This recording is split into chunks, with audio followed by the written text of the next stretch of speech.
So, I'm pretty sure I look shoddy. I just got out of a nice salt bath. But, something is agging at me to remind you that your children need you. They look at you. My daughter's been going through a crisis, and, my son is growing and moving. And in all of that, I'm being drawn to her, like I'm having to learn to let one baby go while the other one is like crying out for help. And it's funny because all she needed was that empowerment music, and back in my day it was Pink and Christina Aguilera, certain songs. So she's introducing me to new songs, which is even more awesome. But it's at that point where it's like, okay, if your kids are confused, if they don't feel whole within themselves, I hate to be the bearer of bad news. You're not showing them the love, affection, and attention they need. I know, call me a fucking bitch. Yeah, a long time ago I would have been like, I'm fucking exhausted. I pay attention to them. You don't understand. But let me ask you, how many broken relationships do you put before your children? I've done it. I'm guilty. That's the only reason I'm coming to you like, you know what? Chains off. So you can come at me however you want in the comments, or you can take this as a reality check that your babies are crying and they're wanting some sort of guidance and direction from you. Because I know most households these days are, what do you call them? Like where you bring one house in another house and you bring them together. They're not with their regular parents. These kids these days deal with mom, dad, mom, dad. They're so confused they don't even use adjectives correctly.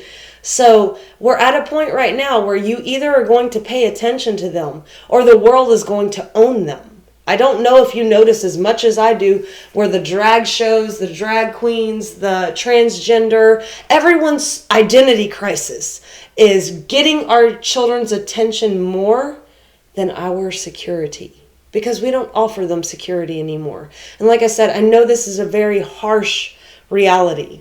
I myself have had to be like, nah, bitch, wake the fuck up. Because I've let men come into my life thinking it was going to make our lives better.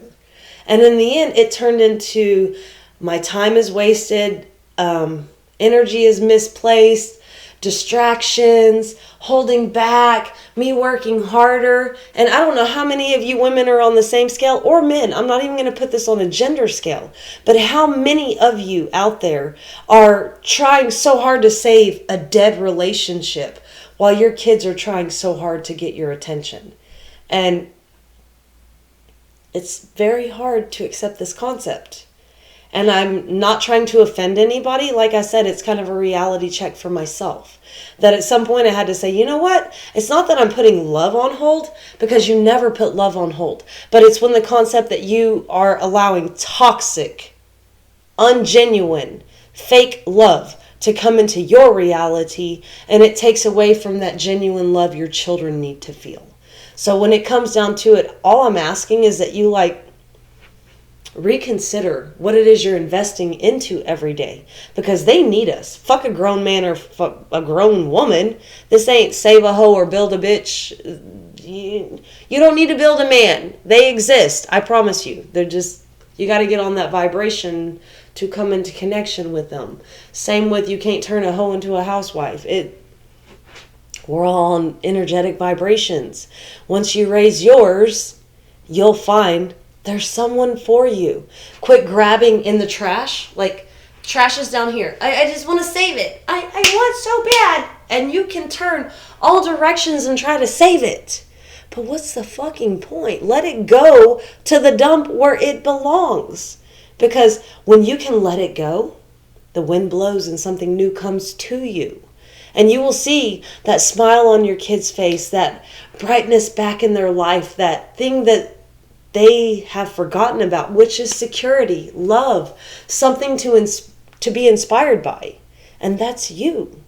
You are the guardian of what you brought here. Please own it. I'm, like I said, having a harsh reality, a brand new awakening, that I'm not putting love on the back burner. I'm just going, you know what? Back to my boundaries. You're not going to tell me that I need to accept what you're not even offering me. Because if you can't step up, fucking step down. Bye-bye. I'm good on my own, you know? I've been doing me on my own, and you'd be surprised how many of you have actually been doing you on your own. Where you cry yourself to sleep at night, or you question every day. You've got the voices in your head. What are they doing? Are they cheating? Are they hiding something from me? I don't even know if I'm good enough. And then you tear yourself up. It's not worth it for another human being. When, like I said last video, the power is within you. So when you can reassess, ground, rebalance, you're going to find that you're going to attract a greater reality for yourself. You are capable of manifesting. And I had a coworker the other day say, I need you to teach me some of those manifestation techniques, because he saw things that I was doing. And I even had to tell him, look, there's some things I'm guided to share and some things I'm not, because sometimes we have to not share secrets with the devil. We are in a spiritual warfare. I don't know how many people realize that, but you never help the devil win a war, especially when it's against your kind.